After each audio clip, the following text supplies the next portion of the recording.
Okay, welcome to another episode, Seawolves, and I got I think a really great group conversation panel for us today. This video is going to be called "Understanding the Orca versus Sailboat Interactions and How to Sail Safely," a group conversation with experts. And I'll give you guys a short overview for those of you who do not know.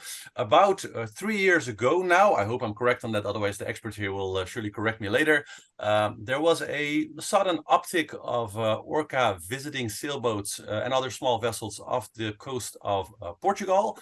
And these small groups of orca ramming some of the hulls of the ships and finally damaging or disabling the rudders, stranding people at sea, which is of course pretty serious and sometimes necessitating rescue operations. Now, since then, the number of these interactions have grown rather quickly. Today, as Rui will no doubt tell us later, this is happening pretty much almost every day, sometimes even multiple times per day. And the behavior has also been kind of spreading. Recently, there was a first encounter near Shetland in the North Sea. So we're seeing this happen now, basically from the Strait of Gibraltar all the way up to Shetland, with a small number of boats, about 3, I think, today, actually sinking due to the damage. Now, I've received a number of questions about this topic from various seawolves from all over the world, basically.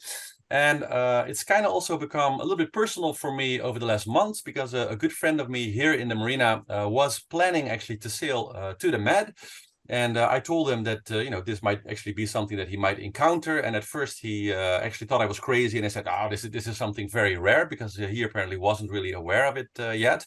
But when I told him, to check into it, and he started watching some YouTube videos, reading some articles, maybe by some of the people here together today, he actually finally changed his course and decided to, because he's a solo sailor on a small yacht, so he decided to sail to the English Isles and have some good sailing time there, because of real worry about this particular encounters. And I personally also have some experience in sailing with orcas and whales, because I lived in Sri Lanka for a while.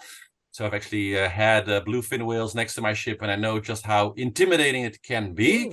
Those were all very good, positive encounters, very beautiful memories still for me. But it's really quite the Moby Dick type of stories. If an orca attacks you, that's really a very, very serious thing.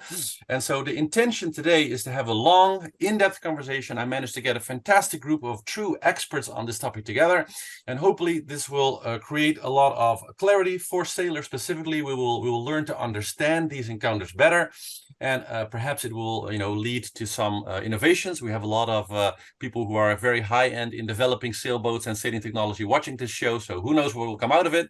And hopefully we'll work towards some kind of solution to help avoid what I jokingly like to call the orcapocalyps, which is any type of future bad consequences of all this happening. So let me introduce you to our panel. We have Jeroen Hoekendijk, marine biologist of the Royal Netherlands Institute for Sea Research. Welcome, Jeroen. Very, very happy that you're here today. Thank you. We have Phillip Hoare. I hope I pronounced your last name right.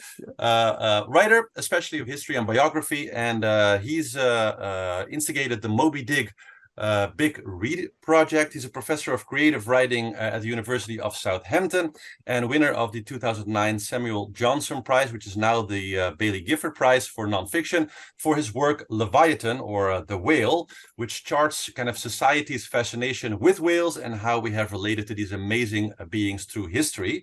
We also have Jelmer van Beek, captain of the Volvo 65 ocean racer Team Jajoo.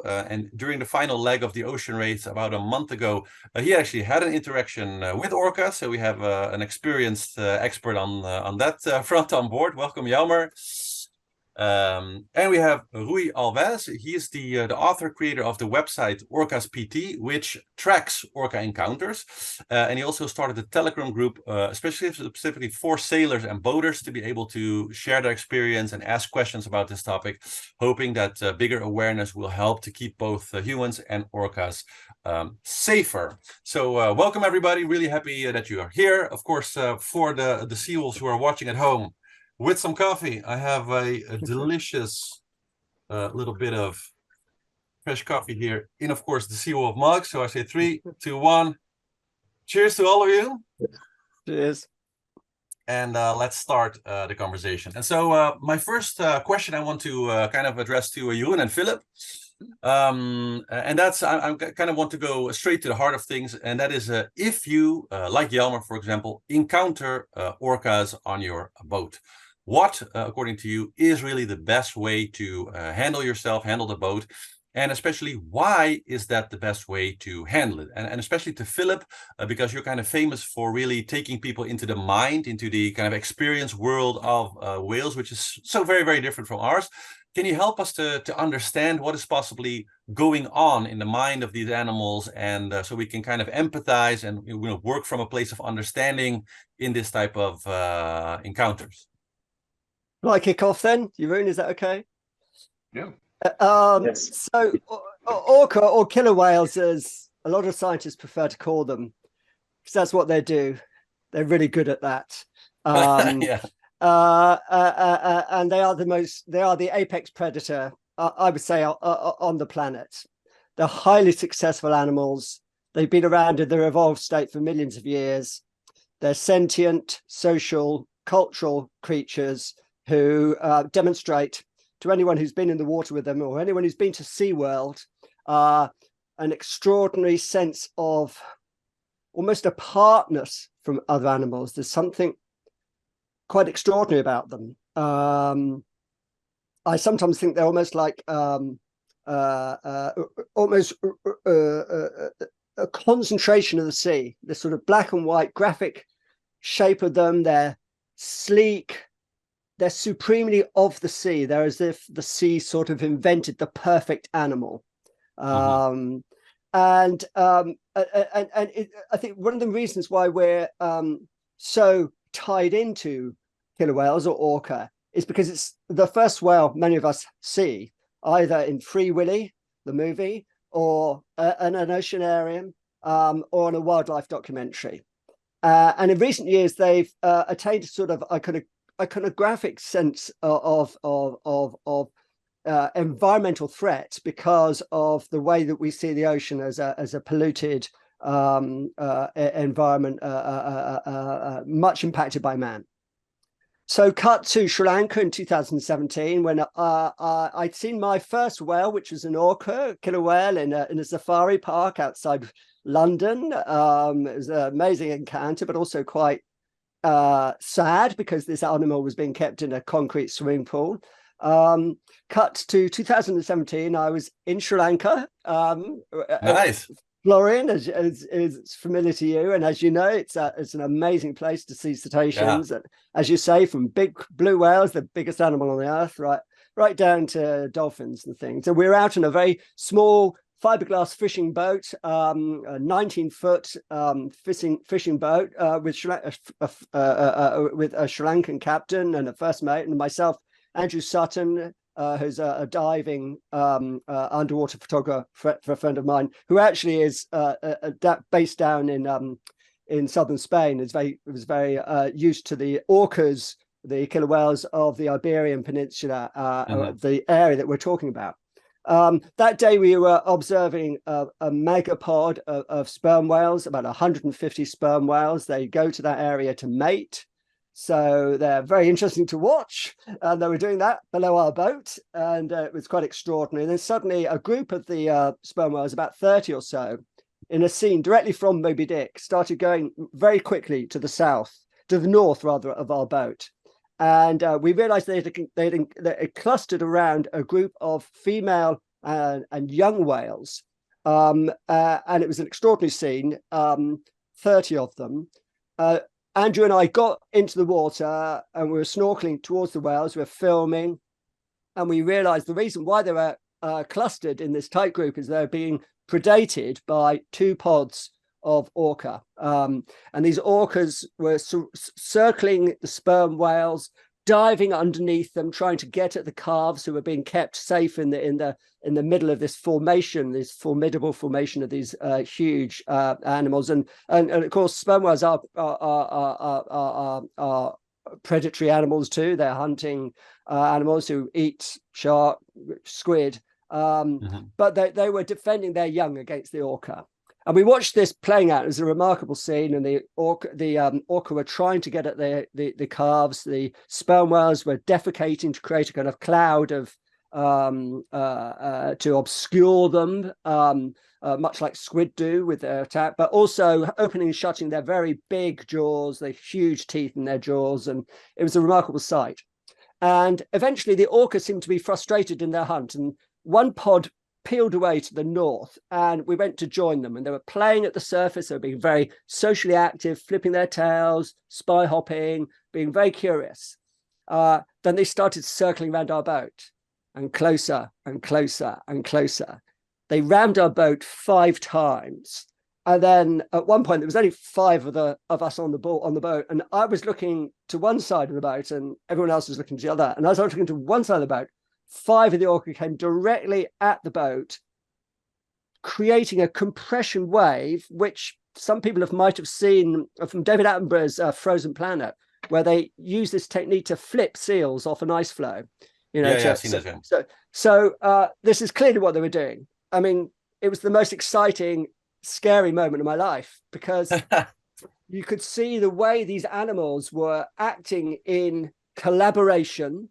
And we knew from the recordings made later, both on GoPro cameras, which we had in the water, but also on a hydrophone, that these animals were, the vocalization was clear, that the way this whole thing was playing out. And there were family groups, there were young whales with it. And ultimately, what I took away from that experience, apart from the sheer amazing sense of being at the center of the focus of almost alien creatures, was the sense that if they'd wanted to do anything physically to us as human beings, they could have easily done it. So it's quite clear that they aren't after human beings. They are interested in the vessels. That I think it's a lot about play. It's a lot about teaching the young how to hunt, and that's what I was really left with that from that experience. So anyway, I sort of maybe hand over to Jeroen. I think if you want to pick up on that. Yeah, sure. I think that's a very good, for us to imagine, kind of like to see the intelligence and how these amazing animals think. And I think that's also my experience, is that the feeling of a big alien is maybe the best way to describe, I think, most whale encounters. It's a really. Jeroen, can you elaborate? Yeah. If we continue with the intelligence, so I think the orcas, they know very well what a rudder is, and this seems to be the target of most of these interactions of the Iberian Peninsula. So often they direct their attention towards the rudder. They have seen rake marks of the teeth on the hull as well, but generally they seem to focus on the rudder. So if I circle back to your first question, what are the recommendations to do when you find yourself surrounded by orcas and they've taken an interest into your vessel? It depends a bit who you're asked, but the general consensus that you can read on various websites of researchers there is to slow down your vessel, stop the engine if it's possible. It depends, of course, on the sea conditions. Turn off the autopilot and let go of the rudder. So that way the rudder will float. It creates less resistance, and the orcas might be bored a little bit sooner than when you go full speed ahead, keep the rudder tight, and they might try to push it harder. And it also increases the risk of things breaking off because there's more resistance on the mechanical part. So that's generally what the experts recommend for that area. And of course, contact the proper authorities. And we could maybe even share a link on the websites. For sure. We'll put all the links. I think especially to Rui's work in the links below. And so you say it's a little bit aimed at boring the orcas. Let's say that's an interesting thought in itself. Is like how to get rid of these predators. Well, if you bore them, they will leave you alone. So that's already like speaks to their intelligence. And also connected to that, what they also recommend is to not interact with them. So if you can get out of their sight, do that. Don't go on the side. Don't yell. Don't throw stuff. Also, the last part, not to harm the animals, of course. but make it as boring as possible, and that's generally what they see will make this interaction as short as possible. Yeah. I want to. I think that's very interesting. I want to also. Well, I'm not going to say push back, but I really think that it's very good to kind of. Orcas are very broad animals. There are very different interactions with them. So I want to kind of push you guys also a little bit so that we really understand, the whole spectrum. While I was reading up, I also saw some interviews of people telling stories of especially seal encounters, which of course, Jeroen, you're also really an expert on. Is that orcas are known to sometimes, well, I'm not going to say toy, but to kind of hunt seals, only to then kind of, once they're, really injured or really tired, have their young then kind of beat them up, for lack of a better term, but then actually not kill them, or actually, if they do get killed, to not eat them, but to just leave them there. And of course, this mimics a little bit maybe the encounter with the boat also, to sort of like destroy something, and then once it's destroyed, to just leave it. So I just wanted to ask you, like, how do you think that particular cultural thing from orcas, that they do this with various marine animals that they encounter, do you think that also somehow maybe fits into this somehow, that it's kind of part of orca culture? Let's say, and can you talk a little bit about that aspect of their psyche, maybe, that because it can be seen as very cruel, or we ourselves as predators also have this behavior, I guess, to some extent. Can you talk a little bit about that, and how that fits into this picture? Yeah. So what you see is that orcas are very widespread. They occur from the Arctic to the Antarctic and everything in between. And all these orcas, they have their own little groups. They're organized by family groups. They have a mother animal, or even a grandmother that leads the group. They are matriarchal animals. And these female leaders, they set out the lines for the group. They decide where to migrate, where to hunt, and so on and so on and so on. And then all these different groups, these different populations, if you want, they have their own specialized behaviors. So, for instance, orcas that hunt seals generally hunt only seals. Orcas that hunt salmon generally only hunt salmon. Orcas of the Iberian Peninsula, they feed almost exclusively on bluefin tuna. So all these different groups, they have their own little foraging preferences, and this is very specialized. You can see orcas, for instance, of Australia hunting whales, even blue whales, the largest animal that has ever lived. Of Monterey, you can see orcas hunting gray whales, where they, particularly during the gray whale migration along the Californian coast, they predate the calves that are in their first trip north to the feeding ground ever. So these are all very, very specific. And the behaviors that you described, that are sort of the playing with your food category, that is also very specific for certain groups. So what you see with seals or sea lions, when they are predated, often these adult animals, they try to learn a specific behavior to their offspring. And in this learning process, they often let the animal live a little bit longer, and have the kids sort of practice their techniques on this demobilized seal that is floating around, holding on to its dear life. But the youngsters take turn in trying to attack it. And it's important to realize, like, these are the exceptions. Although you see it all the time on TV, generally a predation event is way more efficient and they don't play. But during these learning events, you can see that mom. I saw, I think it was off the Falklands even. They take one of these pinnipeds out to the sea. Mom takes it, so that it's done. The pinniped has no more chance. The seal has no chance, and then they put it in the middle of open water, and that's where the youngsters start practicing. But normally a hunt would be way more efficient. And this behavior and these family patterns, they have shaped the evolution of these orcas. So what you see is that these groups are genetically different, they're behaviorally different, and even morphologically you can see differences. For instance, an orca of the Iberian Peninsula looks very different from an orca that is like the Free Willy orca of BC in Canada. The flippers are a different size. The dorsal fin can be different size, and also the white eye patch is highly variable across these different populations. And that's very interesting because there's not many examples of animals on the planet that actually are evolved by sort of a cultural pressure. So their preference for a certain food shapes also the body of the animal. And the most striking example of that is, I think, also again off the coast of BC, British Columbia in Canada, where you have two of these types of killer whales. They live in the same region, so there is no geographical barrier there.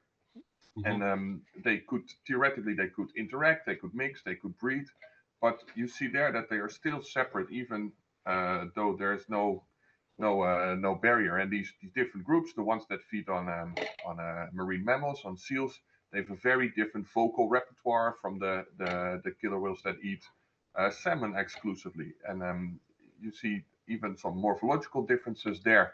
So they live in the same region, and still you can see this cultural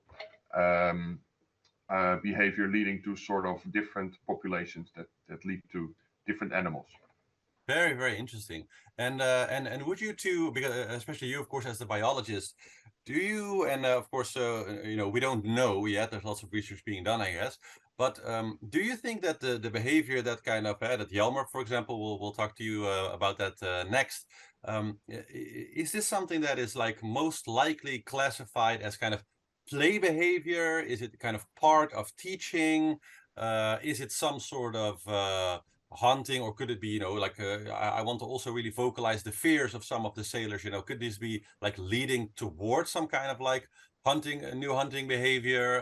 Like how would you kind of classify within, all the things that orcas do, this particular development, let's say, of curiosity towards boats, kind of testing out what happens? Like how would you kind of describe that within there? Is it play? Is it what is it, do you think? I think that's the most interesting question, but also the hardest to answer, because we cannot read their minds in any way. But generally, the researchers think there's two possible explanations. So the one is that Phillip mentioned before, is that it's sort of a curiosity play behavior, and that is sort of supported by the fact that most often the animals that are actually involved in touching this rudder are youngsters, and that sort of fits the curious behavior. The adult animals stay a little bit further away. And then it could just be what they call a fad. It's sort of like a temporal behavior that spreads through the population. It's interesting, it's new, and it might go away again at some point, even though at the moment we're still seeing an increase. And the alternative explanation requires a bit more steps to understand. So in that area around the Iberian Peninsula, there's a quite intensive industrialized fisheries for tuna. For bluefin tuna, it's a commercially very interesting species. It's expensive, and a lot of ships there, also off the coast of Morocco, they do it still with long lines, with hooks. And these orcas, they also feed exclusively on bluefin tuna. So you already have humans and orcas feeding on the same resource. And these orcas, they are long-lived. They probably have a memory of times when there were more tuna, and sometimes they at some point in time they have figured out that it's quite easy to swim up to one of these fishing vessels and sort of steal the tuna off the hook. So what you see, and when I was there a couple of years ago, before these interactions with the ships started, you could already see that these orcas are sort of targeting these tuna fishing boats, swim very close to them, and then start eating these tuna off the line. And the fishermen, obviously, they didn't like that, because they were putting a lot of effort to catch these fish, and then they were stolen by these orcas. And there's many anecdotes of fishermen actively trying to deter these orcas. So they try to make noise, or even physically interact with them and trying to chase them away from their fishing boat. So there's no denying that there is sort of a tension field between fisheries on the other side, who are losing money because of the orcas, and orcas on the other side who are experiencing physical harm and deterioration from their habitat. So one of or on the one side you have the curiosity behavior, but the alternative hypothesis is that sort of it's an aversion towards these smaller ships because of this tension between fisheries and orcas. When you see them in the wild, these orcas of the Iberian Peninsula, they are wearing way more scarring than any other orca population that I've ever seen. They are covered head to toe with like signs of lines being dragged around their body, entanglements. There's even reports of amputations of the flipper. So these orcas are under pressure. For sure, there's only a maximum of 50 animals remaining in this population, so they're not doing that well. Mm-hmm. So this alternative hypothesis of an aversion against ships is sort of based on this tension field between fisheries and orcas. Thank you. That's I think very helpful to kind of see the broad spectrum of kind of where this could be, and I think to go to kind of an experienced expert in that field, recently forged in the on the high seas, Jelmer. You of course during I think it was the last leg of the ocean race, right, or the penultimate leg, I think. Last leg, that's correct, from The Hague to Genoa. Yeah. Exactly. You of course encountered this particular Iberian pod, so you literally experienced this particular orcas. So can you kind of give us the story of your experience? What happened? How did you notice it? And I think you ultimately got through the experience with the boat still in one piece. So what did you guys do to get through it? Yeah. So we encountered them, and the story is like we were sailing to the Strait of Gibraltar. And at one stage on the VHF, we already heard the boat doing a mayday call because they got hit by the orcas on their rudder and they were making water. That was at that moment like 20 miles away from us. So we knew the location where the orcas were kind of where they were.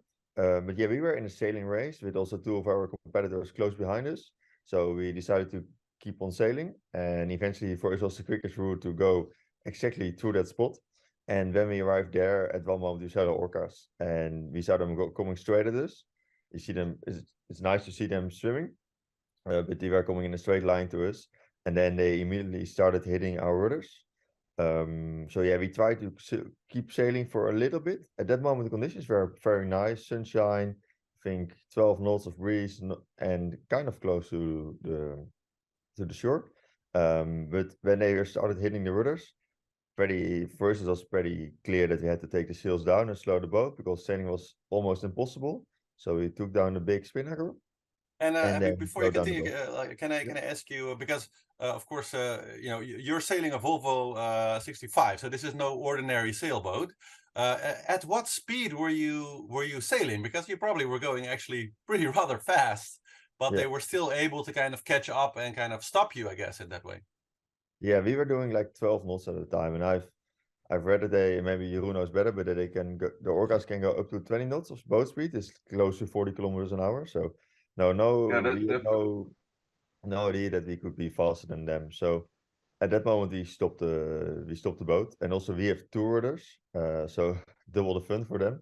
So they started hitting both of the rudders, and then we slowed down the boat.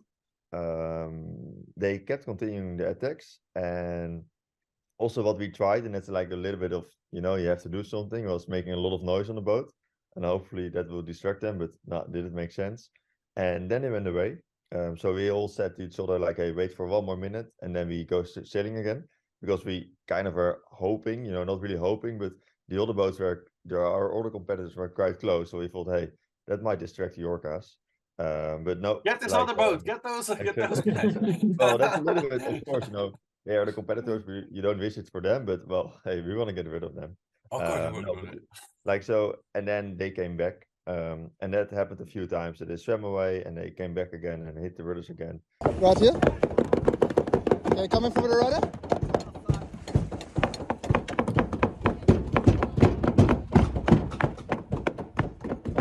And and people ask me a lot of times, like, how does it feel to get attacked by the orcas? And these animals are impressive. They are really impressive to see them so close to your boat. But like, if they hit the rudder, and of course, like some people say when they saw the videos, yeah, they are just scratching their back, but like at that moment, the rudder is spinning super, super hard. It's impossible to hold the rudder anymore. Of course, we didn't do.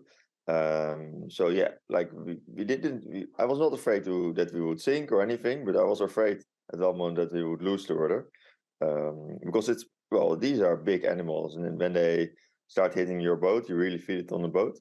But luckily, after 15 minutes, they went away, and then we could start sailing again and continued our race. And when you say that they kind of hit the rudders, because of course I watched the videos. You fortunately had some GoPros on board, so you actually made really beautiful videos, very high definition of like what they did. And you see them kind of flipping on their back and sort of like nosing the rudder a little bit. Was that kind of what they're doing, or were they really also at speed? Like really, because when you say they were hitting the boat, were they really kind of swimming next to you and just kind of like two cars in an Indiana Jones movie, kind of like ramming you? Or was it really this kind of like nudging the rudder from below, which you kind of see on the video? Yeah. Look, like those animals, I'm not sure how heavy they are. You might know, but they are like really big animals. And like our boat is only 12 tons. It's a super light, high carbon boat. So yeah, when they with their weight start hitting or getting against the rudders, it's already a big impact to our relatively light boat. So it's not that they were like I said in the beginning, they were coming super clear, coming towards us and starting to go against the rudders. And like it's not a full speed attack. No, it's not like that. It's more like they touch the rudders, but like touching for them is a big impact for us. Yeah. And because of course I'm sure that in Alicante in race control they're aware of this particular issue.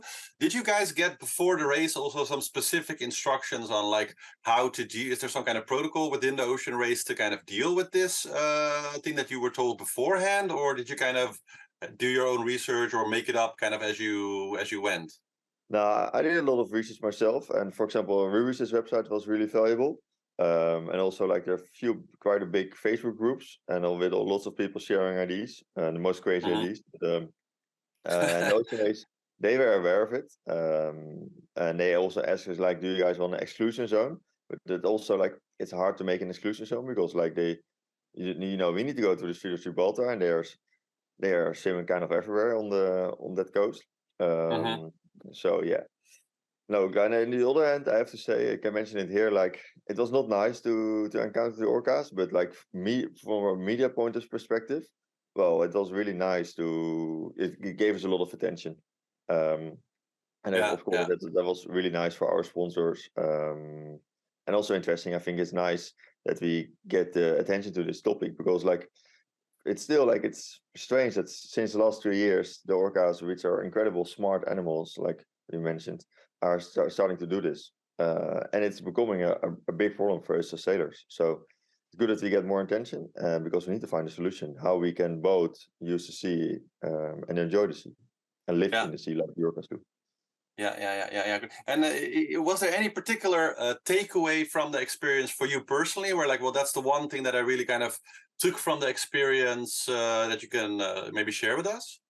Took from first. Well, like, you can see the videos from orcas, but when you see them yourself so close to your boat, and you finally realize how big and beautiful animals they are. A lot of power, I would say. So that's what I took away. What to do next time? Yeah, I think next time I would slow down the boat as well. Like we slowed down the boat, and then you see a lot of comments on the internet. Yeah, you guys should have been faster. I think the only thing, from my experience or what I've been reading, is what you can do is to avoid them, and that's also what the boat did on the way back. Is stay in the shallow waters below 20 meters. As far as I know, maybe Rui knows better. There are not a lot of attacks, so that would be the best thing. But yeah, it's just it is what it is. Very good. Well, thank you for your input there, and I think that also brings us to Rui, because you of course are quickly making a lot of people happy with a lot of information about this, and you started the website Orcas.pt to really raise more awareness and also give people really specific information on this topic. You're keeping a really accurate, mapped out record of where these interactions and attacks are happening. With your really very close view to the situation, how would you kind of describe the current trend now? Because as Jelmer says, there is a lot of attention for this topic now, fortunately.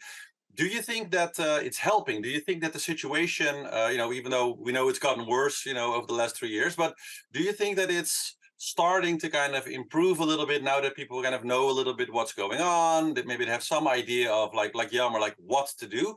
Do you actually see some improvement in the situation now as, some of the consequences of some of the actions that you also have been taken to raise awareness for this topic? Yes, in our website, we have a control of many boats passes the area of the Orcas, okay? We have around 400 boats from the members that were passing in the 20 meters, following the 20 meters bathymetric. So we have 5-6 boats that were attacked because they went out of the 20 meters, maybe sometimes for minutes or something.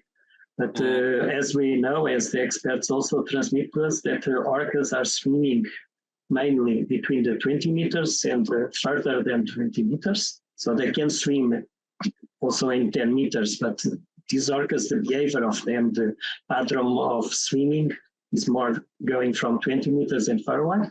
So the boats, if they keep this bathymetric, what is in some places possible, but it's not in every place. In Galicia is impossible, for example. In many places it's impossible. You have reduced the number of accidents. So imagine these 400 boats now not following the 20 meters bathymetric and going direct to the Orcas area. So you would have a big percentage of incidents. Because for the Orcas to have an incident about an encounter, attack, whatever you want to call it, there is two things. So one thing is there is Orcas there. If you go to an area, there is Orcas.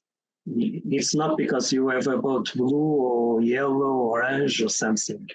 The Orcas will love your rudder. Yeah. So the other thing is the Orcas has nothing to do.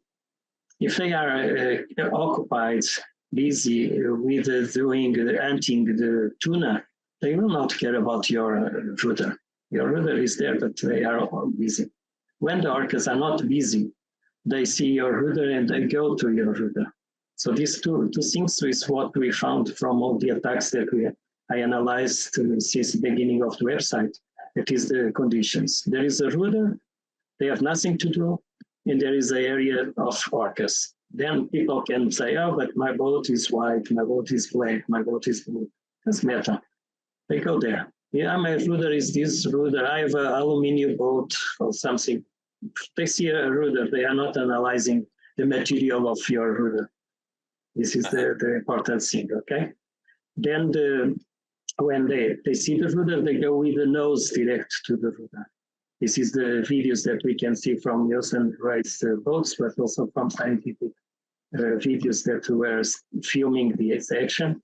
So they go with the nose and they try to move the rudder to one side with the nose. They move it. Of course, the rudders are in some boats weaker. They break. In some boats, people reinforce too much the rudders. When the boats are, they make the renovation of the refit of a boat, sometimes people put lots of effort in the rudder. And then they break the hydraulic. And then they can even sink the boat, because if you reinforce, the rudder is a little bit like a fuse, okay? When she goes with the nose, if the rudder breaks, you don't break any mechanism anymore, because you don't have rudder, but you have the rest of the boat, okay? Yeah. So they yes, this with the nose, the rudder goes to one side and they start to break the rudder part by part.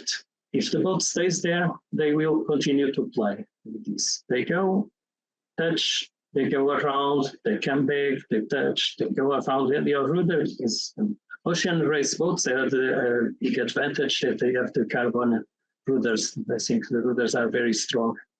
It's not maybe the strongest part of the boat, but they are strong comparing with the normal boat that everybody has. That is, when we see the rudders, the pictures when they are great, you see has nothing inside, yeah. So it's an advantage. But this is the three things. If you have orcas, you have a rudder, you go there, you are having troubles. If they're not busy, you're going to be busy with the orcas. Yes. And yes. And do you see, because you have, of course, a big group now of people who are talking about this, who are sharing ideas. You heard Jelmer's story about how they kind of, quieted down. Of course, Jelmer, you guys made quite a bit of sound. You were knocking on the hall, trying to see if that maybe worked a little bit.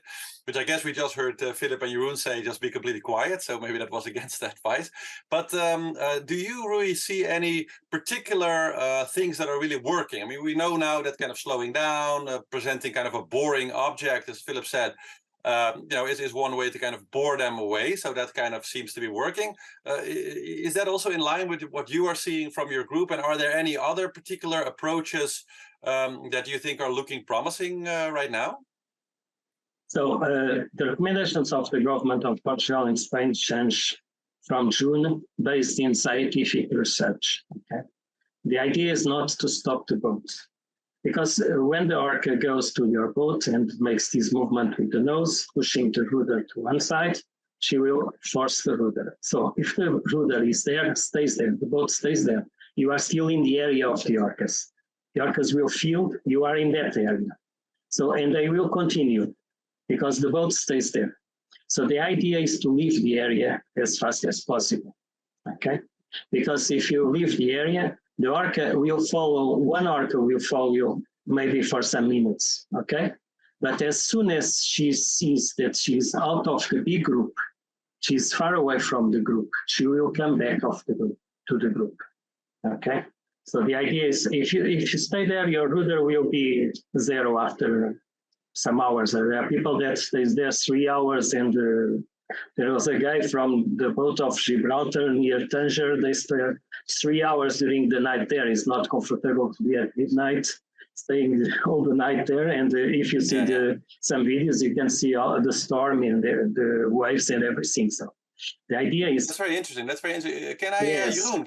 Jeroen or Phillip, either of you, can you comment on that particular aspect, what Rui is saying, that because of course we heard, maybe put your boat still, that definitely worked for Jelmer, but you also left the area pretty fast once you kind of got the chance. Can you comment on this particular idea of leaving the area? Is there some sort of like area territoriality that sort of like works also with orcas? Can you maybe, Jeroen, can you comment a bit on your views on that part of it? Yeah, I don't think these orcas are territorial on a small scale. So it's where they are. Maybe they don't want a boat at that moment, but I don't think they want to stay in that particular area. And as Rui said, it depends a bit on who you ask. So there's like this other group of researchers there. They have a website called orcapocalyps.org, and they recommend the exact opposite. So what's the best thing to do? I don't know. I haven't seen any data on the exact numbers, but I think of the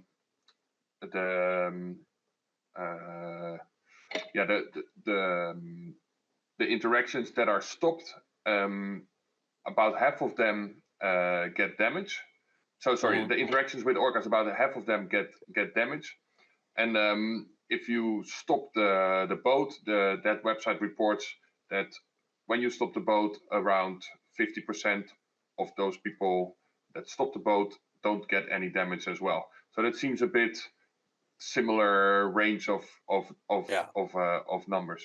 So it could be a bit of a scientific false positive, where basically we see half on one side, and that's why we have one group of people thinking this is the solution, and they're both kind of equally right, because it's just a little bit of a it's actually just sort of whatever the orcas feel like on that particular day. If you stop, they might go on, or they might be bored a little bit, as far as we know now. So I haven't seen any, but maybe it's out there, but I haven't seen any publication on like what are the numbers of the attacks and what were people doing at that moment. So if you would see that generally interactions are shorter with boats that stopped immediately, or that you see interactions are shorter with boats that take off immediately, that would give a bit more insight on what's the smartest. The things that I've read from this website that I just mentioned, it's basically be boring, go slow, let go of the rudder, And I think also the chance of damage will, but I'm not a sailor, so maybe that's something that you or Jelmer can comment on. I can imagine if you try to go away, you still need to hold the rudder, and it might increase the chance of damage to the rudder because you're providing some sort of strength, and the orca might push it in a different way. So yeah, for sure. So yeah, I think maybe from a safety perspective, slowing down and let go of the rudder is still what I would do if I would be there. But again, you hear as Rui mentioned, you hear very opposing views. Yeah, but that's Yes. good. I think it's clear that there's still a discussion going on, and that's, I think, very healthy. Rui, can you also comment a little bit on because you are very much on the forefront of the numbers of the analytics as far as the attacks goes. Can you give us a little bit of an update of like what is the kind of the speed of the trend now? Because we kind of discussed that, this has started kind of sort of 3 years ago. I've heard Jeroen and Phillip also talk about that there are actually quite a lot of much older historical records which are kind of outliers, but it's happened like hundreds, 200, like people have been reporting orca attacks here and there throughout kind of history. Moby Dick was a blue fin whale, I guess, but there are whale attacks, and of course we have a long history of kind of doing battle with whales at sea. So it's not entirely new in that sense, but this particular phenomena, of course, is more new. How is like over the last year been the trend? Do you still see like a strong growth in the kind of the number from month to month, or is it kind of stabilized? We know that the area, of course, itself has been growing steadily larger. Can you give us a bit of an update on what's happening there now as far as the trend of this? For example, now the month August, we have 12 attacks, okay? The month July, we have 24. The month June, we have 28. It's very difficult to say. We don't have a base of statistic that really very official and consolidated. Okay, there is different parts that makes their own statistic. The statistic that Orca.pt is doing is based in the reports that people are doing, and not everybody is reporting. Okay, so if the people, and I agree, say half of the people stays there, half of the people goes. Okay, and there is the other half that you don't see it because they never report it, because they go and they don't have a trouble. If you don't have a trouble, you will not report. Yeah, okay? So it's very difficult to say this. By other side, of course, the first year, lots of people never reported by two things. One, because they were afraid the assurance will not pay. The second thing, they were not very well informed. So the level of information today is very high. So it's very easy to know. In my site, so works with a community of 1,700 people. Okay, so with all this information, I don't make a statistic, but I make a base of information. Okay, saying how many attacks and when are the attacks and the locations. It means that I don't filter, this guy never reported to me, or this guy reported to me. This guy told me the color of the boat or not. So there is an attack, I report it immediately in the maps. Okay, so today we probably have a better base of statistic of information, okay, because people are spreading the words, actually, but we have also a level of protection different. Like I told you before, people are well informed. So when we compare 2023 with 2020, we are comparing different things. 2020, people had no information. There was few attacks. People were avoiding to speak about the attack. Maybe the assurance will not pay my boat. I don't know what will happen. These kind of things. I can tell you in Portugal, for example, if a boat is attacked, and make a declaration to the authorities of attack, this boat cannot go to the water without an inspection from the authority. Okay? So this makes that people say, if I reported that I had an attack, I will have to pay to the authority 100 euros to have an inspection official. Until there, I cannot move the boat. So my idea is what my feedback from the community. Okay, is we have the attacks are intensive, the orcas are attacking in a stronger way than before. Okay, when they attack, the people speak and report the attacks are very strong. People sometimes get panic more than before. Okay,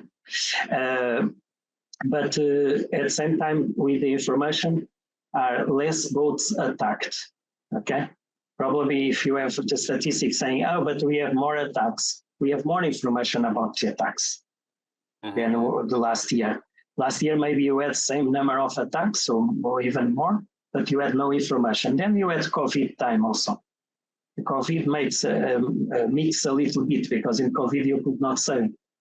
So the numbers reduced. There is no boats. You don't sail. There is no attacks. So I think it's very difficult to. There are some people that try to make comparisons, but statistic in this way doesn't work very well. You know? Yeah, and do you see any seasonality to this? Like, does it increase, for example, during the summer months, or? Yes.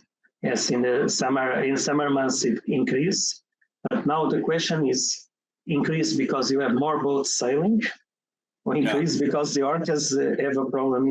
I had a question from one guy saying, "Hey, but we don't have many attacks during the night. It's safer during the night." No, it's not safer during the night, but many sailors are afraid to sail now during the night because they say it's dangerous. So the statistics says, less attacks, but it's not really better reason.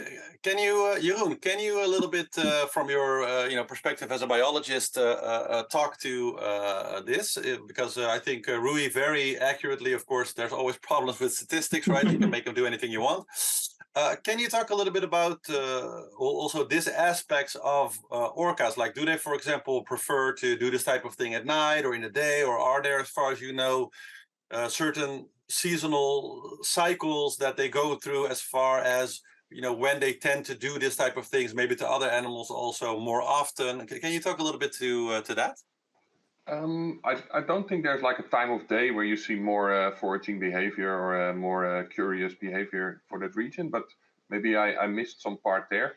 What you do see is that these orcas, they basically follow the bluefin tuna around, and that determines their migratory pathway. So I think in the middle of summer they're closer to the strait, and outside of summer they are more towards the Atlantic.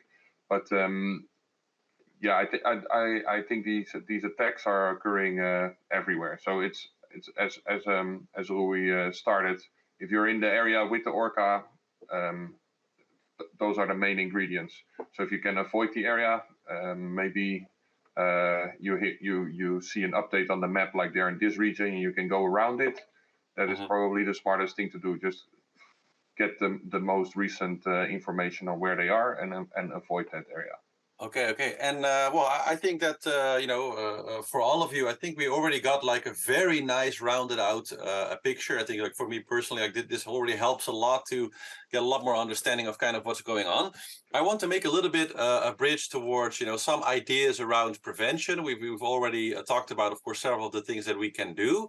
Jeroen, do you know if there is any particular projects, things underway from the world of marine biology, maybe from the Portuguese government, and maybe Rui can answer to that, where we are, for example, starting to maybe geotag these animals in some way, so we can actually know real time where they are, and we can like put that into plotters. Do you know of any sort of, and I don't know if that's a good idea, like maybe that's a very bad idea, I don't know, but do you know if there are any kind of projects ongoing to sort of make steps towards some sort of way of solving this conundrum problem in some positive way right now? I think the best way is to have an approach like Rui's, where you just have a network that's publicly available, where you can see the most recent sightings. I think that's the best approach, and I've heard, but I don't have the most recent updates, that they are trying to put these tags that you mentioned on a small number of animals. So also to learn a bit more about these migratory patterns, but that could maybe also be used as a where are they right now approach. But I am not up to date with the latest developments there. Maybe Rui knows. Okay. Rui, do you have any updates on that? Yes, there is so the Spanish government has a project that has two bases. One is the location of the orcas, okay, using tags, and the other one is information. And they have Orcinus is an app that was developed by Portos de Galicia, so it's the government institution, and they transmit the location of the orcas in an app, okay? Everybody can also use the app, and if you see you are in a boat, you see an orca, you put the orca in the app, okay? It's the Orcinus app. The tagging is something that they do. I understand also because I learn lots of things from the scientists at the same time as I'm doing the website, that you cannot tag every orca. It's impossible. It's not possible. Scientists don't like to tag because it hurts the orca also the doing this, and that's why they are doing in small groups with the objective to try to follow the orcas and to create what they call hotspots maps. Okay, the hotspots maps shows where are the group of orcas. Orcas, if they are, for example, in south of Barbad, they will stay all the day there. They stay 2, 3 days, 4 days in the area. They go a little bit to Gibraltar, they stay 2, 3 days there. They move in this way. So if the scientists, they get this information of location, maybe they establish the pattern of movement of the orca in these hotspots maps. That helps the sailors to know, oh, this is a red hotspot, I will not go there. So it's a bit the intention of the projects. So the projects are running and takes time. Also understand now from the scientists that the sailors want everything for today, and the scientists needs some years or some time to get to all the information, to work the information. And scientists likes to have always the confirmation, and sailors don't want to care about the confirmation. Want a solution now. And scientists, they have to test and confirm and test again and confirm, and sailors are not patient. We just want to sail safely. That's the goal, of course. Yes. Maybe another question then for you and Philip. Do you know, and perhaps I'm the futurist of the bunch here today, but of course they are very intelligent animals. They use vocalizations. I have heard of a project, it's actually several years back, where they kind of talked to dolphins by mimicking the dolphin sounds, and were, I think, able, but you can probably confirm, maybe that's urban legend, but I think they were actually able to kind of communicate somewhat with a specific pot of dolphins. Is there maybe some, with the advent of AI, is there maybe some path forward where we could maybe learn their language and kind of, solve this by actually communicating with orcas in their language, with some help of vocalization, for example, to just stay away? Or is there maybe some kind of future path in that direction also possible, especially with maybe an AI, deep learning aspect to that? Maybe one of you, maybe that's something for Philip as a futurist to answer. But do you know of anything in that direction that's happening? There are a number of big projects on that. One particularly called SETI, which is trying to investigate the notion of creating detailed studies and using AI try and interpret this. Specifically, they're working with sperm whales because they're very vocal animals, using their clicks. Which they have a discrete ways of talking. Each different clan of sperm whales, for instance, have a different dialect, which determines their sort of cultural identification. And this is obviously true with killer whales, or orca, which are odontocetes. So all the toothed whales use echolocation in that way, and the dolphins, which is obviously why we initially thought in the 1960s that we could start to speak Dauphinese, and this was this was basically an offshoot of military programs with killer whales and dolphins, where and both animals are still used in military operations, generally in seeking mines. But there's the certain sort of arrogance that we have to impose our human culture on these animals and our own sort of cultural significance, that the way that we express our culture is not necessarily the way they express their culture. So there's a big gap there. But as we listen to the soundtrack of the orca who were not predating because they were just very interested in us. I think that's kind of really what it's all about in Sri Lanka. Although the soundtrack actually ended when our marine scientist pulled up his hydrophone and it had been bitten off. So it's almost as if the killer whales are trying to silence the evidence for these things. But because these animals, and it circles back to what is the really big issue here for them, is the fact that we are so present in their world from a point of view sound. As Jeroen says, so female orcas can reach up to 100 years. So they'll remember a time when there was a much less sound in that environment. And if you imagine the sound in the Strait of Gibraltar and that area is intense from so much marine traffic, all sorts of aspects of the way that human beings impact on their environment. So if you think back to ancient Rome, when we have the first accounts of orca-human interactions, and that's one of the reasons why there's the other scientific name for the orca was orca gladiator. So this notion of combative animals. So again, very anthropomorphic, almost as though they could be marine gladiators in some kind of colosseum. So our relationship to those animals goes that far back.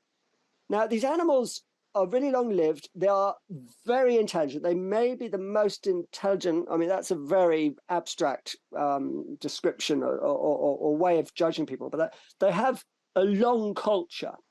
So they really have experienced human interaction in their environment very intensely in the past 100 years. With the invention of steam engines and then diesel and everything else, there are so many ways in which we impact on their lives. So suddenly we come to this point where, and I think the other really important thing is actually to think about how we know a lot of marine animals reacted to the lockdown of COVID. They stopped shouting. They literally stopped shouting. So the whales in places like Cape Cod Bay, off the coast of British Columbia, we know that their vocalizations came down decibels because they were not having to fight against a lot of marine traffic. Now that came back very quickly after COVID. And I know from a friend of mine, Andrew Sutton, who's down there in the same region, he says, there's a lot of, like recreational traffic. Also the fact that we have ocean-going yachts now.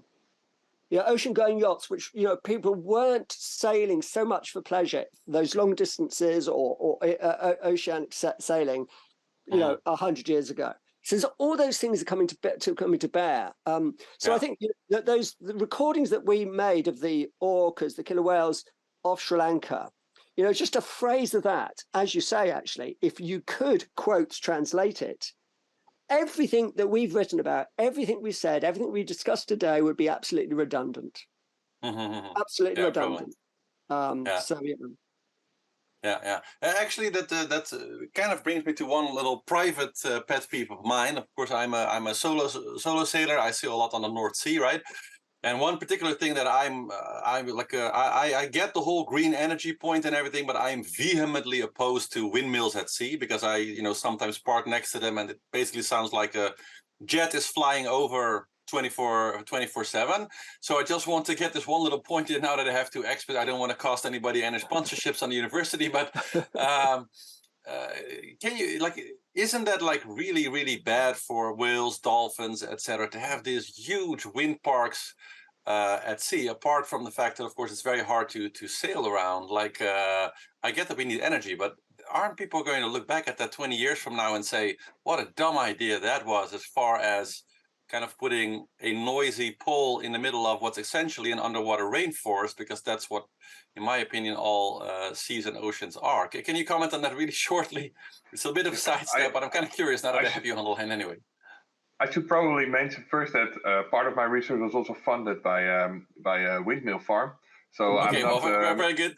Just to I'm put aware a that can be a red flag for everything I say, that I have a connection to that. But I think underwater noise is one of the most important threats towards marine mammals.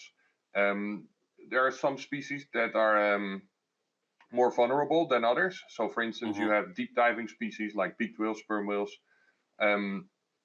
They go down to 1 kilometer, and they are very vulnerable to this like Navy sonar noises. And then they want to swim away, and they exceed a certain physiological threshold, and they get symptoms that are sort of similar to the bends in humans. And this has been proven on many occasions as a direct effect. There's a noise, the animals need to push themselves a little bit into the red, and they suffer, they get lost, they get beached, they have permanent hearing damage. In the North Sea, there's many different sources of noise. So one that has been shown that is very disturbing and leads to a lot of death. So the most common cetacean in the North Sea is the harbor porpoise, and a lot of these animals can also suffer from hearing damage. They also use sonar to find their way. Is by underwater explosion. So there's still a lot of intact bombs from Second World War, and when they are found, they just blow it up. And this is a very loud, very loud noise that goes to a very large area. And it's often I don't know the most current approaches, but this is generally it's without a warning, and it's one big bang. And for the wind farms, the things that have been shown that to pose a serious threat is that during construction, like the pile driving, that's sort of a very loud noise that goes very far. And the operational windmill farms are generally considered to be less of an issue than these noises coming during the construction. But I think it's good to put question marks with turning our whole North Sea into an industrial zone. I'm fully aware that we need to do something to battle climate change, but it's sort of an out of sight, out of heart. Well, my personal view is that, like, I'm always been I have some scientific schooling, let's say, and the tragedy of the commons is a particular thing that I'm always very aware of, like everywhere. And for example, when I first saw the future windmill map for all of Europe, it's like every country puts as much as they can and not really aware of what all the other countries are doing. And when you add it all up, you basically say that the entire North Sea will just become one giant industrial wind park. And then you wonder, like, well, if one country does that, but if we all do it, it gets really crazy. But I don't. We can do maybe we can do a separate video on that sometime, because I think that as far as I think we more or less, like, I think covered the entire topic, including I think some very good recommendations. People know, of course, to contact Rui and be in his network to go into the kind of ongoing conversation on this. So that's very, very good. I think to kind of put a positive spin on it, because I think it's very important to also really. I have the same experience in Sri Lanka of, actually seeing the orcas, whales right next to my boat. And I completely agree with what Jelmers says and your experience of seeing this just giant, I don't know exactly how large they were, but like 7 or 8 meter, giant being next to your ship, and really seeing the intelligence and the way it moves and the curiosity is something that I think is very cherishable. And should be something that we do help to become unendangered, let's say. So maybe to end this on a very positive note, and to just give people more information, either Jeroen or Phillip, I'll let you decide who is best to take this. Maybe you guys can describe to us a little bit, like, the day of an orca to end this, to kind of show us, like the good side. What are orcas doing? How are they interacting? And what sort of like an average day for an orca looks like, so that we all kind of, end the conversation with that particular positive picture. So whichever If one I of the can- two is best suited there. If I can tweak your question a little bit. So imagine you're an orca, right? You're a top predator. As Phillip mentioned in his description of the killer whale encounter of Sri Lanka, is that if these killer whales wanted to sink his boat or do damage to them, they would have done it. It's not a question of can they do it. No, they can. They just need to choose to do it. And Phillip also mentioned that historically we only found one account of a killer whale, an orca, actually attacking a human being that's in the water. There's been other accounts of killer whales harming humans in captivity, but that's a different story. In the wild, there's only one report of that. And that's not because all the other reports they were eaten and they were never found again, but it's just like one account. I know that's what Rui would say. Yeah. but now consider how often we as humans come into their territory. There is a large industry of Norway where you can swim with orcas. This is done in other regions too. We have many small boats, whale watching boats coming very close to orcas. Now think about, for instance, a pack of wolves or a group of lions that is in the middle of their hunt. They're about to kill the gazelle or whatever. You wouldn't think twice about walking into the middle of that hunt and trying to, I'm going to photograph them or I'm going to walk with them because they are so smart and they would never, you wouldn't even consider doing that. And we're doing it on a daily basis with these killer whales all over the world. So I think that's a large sign that a strong sign that these whales, they're not here to harm us. And by sort of, and I think we had a very nuanced discussion, but some other outlets have taken a different approach and they sort of sensationalize it. We've seen a lot of memes and stuff about this topic as well. And it has a risk that we have the same effect that Jaws had for sharks or something, that like, oh my God, there's an orca uprising. They're going to attack the billionaire yachts. And this might influence people's behavior when they are encountering one of these animals. So if you're sort of implementing this fear and call it attacks and call it an uprising, then maybe the next sailor that encourages an orca might actually actively try to deter the animal and thereby by harming it. So I think we also need to be very aware of our approach. It's a very interesting story, and I would love to know why they do this in a more precise way and how it's spread. And I love seeing all these historical accounts, but you would never ever do this with lions or wolves or whatever. And orcas, they are there, and only one account of ever hurting a human in the wild. Yeah, I know. I think that's a very positive note to end this conversation on. I want to thank you guys all for I think a very beautiful, nuanced conversation. Sorry, for a very nuanced conversation, and maybe we'll do it again in half a year or a year to see if there are any interesting updates for the seawolves who are interested also for this. I will also add a segment to our website, linking to Rui's work, where we will continuously make updates if there's interesting new updates on techniques or whatever. And as I said, I think seawolves is in a very unique position in the sense of maybe technical solutions to this that maybe one day will be interesting. So I'll definitely also stay in touch with Jeroen and see if we can maybe start something like a work group or something to kind of gather some information, maybe bring some technical innovators together to see if we can like do something there. I think that could be interesting. So if you have any ideas, contact at seawolvestv.com if you feel you have some interesting things to add there. And with that, I want to just wish all of you a great day. Thanks again for joining the panel, and see you in the next episode soon. Ciao, ciao.